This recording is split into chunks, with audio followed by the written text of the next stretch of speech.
Ben ritrovati a Filo Rossonero, qui sul canale YouTube di Radio Rossonera, sempre insieme a Carlo Pellegatti. Ciao Carlo. Buonasera, buonasera a tutti da Londra, da Leicester Square. Ecco Carlo, sei arrivato a Londra, vigilia di una partita molto importante. Stamattina belle notizie perché in gruppo c'erano sia Brahim Diaz che Giroud, dopo che ieri appunto era stato colpito da attacco febbrile.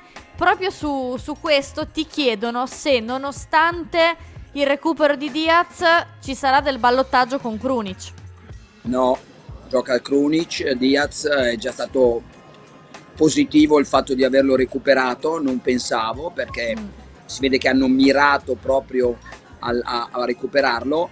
Giocherà Krunic e Diaz sarà proprio pronto per entrare come spacca partita, come spesso è successo, anche se adesso è un titolare che si rende utilissimo ed è preziosissimo anche all'inizio dei match, però lui è sempre stato bravo, un giocatore che si inserisce nelle linee. Con le squadre stanche il Milan può avere un atu in più, un vantaggio in più.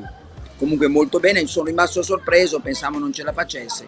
Due belle notizie, sia Giroud, che però quello me lo aspettavo, che lo stesso Diaz. Sì, anche perché Carlo fino a ieri Brahim aveva svolto allenamento personalizzato, quindi è Per stato quello un po'. sono rimasto sorpreso, sono contento. Invece ieri un po' di timore, no? Un po' di preoccupazione per Olivier Giroud che non si era proprio allenato, però una febbre per una partita così importante, credo che insomma. Sì, poi ieri sera mi avevano già tranquillizzato, quindi non ho mai drammatizzato questa situazione. Passiamo invece alla difesa, Carlo, perché ovviamente ci sono anche qui delle domande. Ti aspetti un Kier o andiamo con Tomori, Kalulu, ciao? Ma io mi aspetto Tomori, ciao e Kalulu, o meglio Kalulu, ciao Tomori. Non credo che ci sia spazio per Kier. Ti dico di più, oggi in conferenza stampa ha parlato Krunic, quindi a maggior ragione è lui che giocherà, perché di solito la UEFA chiede sempre che giochi un titolare. C'erano Sì. già dei tifosi del Milan sull'aereo, quindi arriveranno domani 3000 e è una giornata fredda, domani dovrebbe nevicare qui a Londra e dunque per chi ci sente bisogna coprirsi perché è una giornata fredda. Io sfido le intemperie per venire qui da te in giacca e senza cravatta e quindi direi che è una partita. Adesso non so se ci sono domande anche sul Toto post Pioli, che è un altro dei Ma temi guarda, caldi, se non è. sinceramente alla vigilia di una partita così importante, È uscita però oggi sui giornali, sì, il sì, Toto ho post Pioli, letto, post Inzaghi e ho post letto Allegri. di Luis Enrique, giusto, il candidato per Gazzetta dello Sport. Sì, perché forse lo dicono Luis Enrique perché conosce molto bene, Massara conosce bene Luis Enrique, ci hanno già lavorato insieme alla Roma. Però ho sollecitato io questo tema perché questo tema porta sempre molta fortuna quando si pensa al Milan fuori dalla Champions, fuori dalle coppe, eccetera, porta sempre molta fortuna e sono contento che se ne parli perché poi alla fine il Milan riesce come sempre a stupire, non noi, a stupire gli scettici, a stupire i dubbiosi. Sai che appena posso ci mettono là e quindi 3 anni che succede così e Pioli va avanti bello sereno.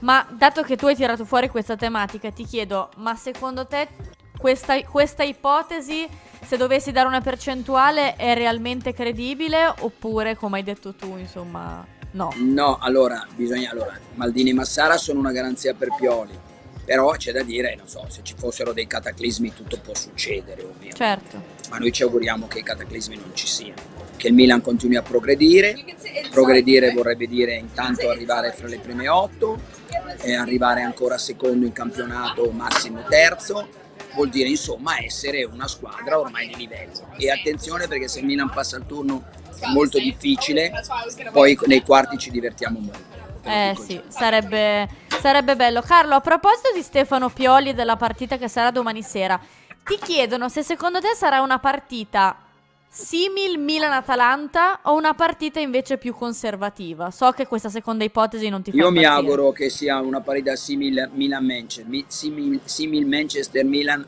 dell'11 marzo del 2021. Il più bel Milan di Champions dell'era Pioli, io, scusate, di Coppa, io voglio un Milan così. Non sopporterei un Milan che si difende, perché alla fine perdi. Non è che puoi difenderti tutta la partita, poi dopo ti metti ad attaccare quando è tardi. Spero che sia un Milan autorevole, che certo subisca gli attacchi del Tottenham, ma sia un Milan presente, non quello della Fiorentina o del derby, insomma, che Anche, non è nella filosofia del Milan. anche perché, Carlo, ovviamente il Tottenham è obbligato a fare gol, quindi dobbiamo anche aspettarci una squadra che farà di tutto, no? Sì, però se la lasci ben lontana, Mm. insomma, tanto c'è Leao che crea problemi, pericoli, devi non lasciare il Giroud e Leao là isolati. E non mi piacerebbe, contro la storia del Milan.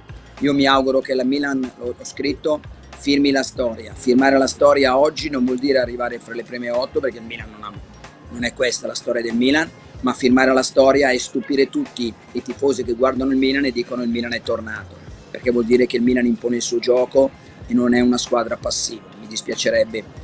Sì, sarei contentissimo, festeggeremo una vittoria, ma una vittoria con loro che prendono 90 pali, i Mignani in meno in campo, non è nella storia del Milan. Saremmo felici, ma va bene, però sarebbe un regredire rispetto al Milan di Pioli. Ultima cosa in chiusura, torna Maignan che all'andata non c'era stato nonostante la buona prestazione comunque di Tatarusano. Ti chiedono da chi ti aspetti quel qualcosa in più, quella leadership. Leao. Deve essere la partita di Leao e Leao. Se vuole diventare un giocatore di grandissimo livello, è la Champions che lo firma.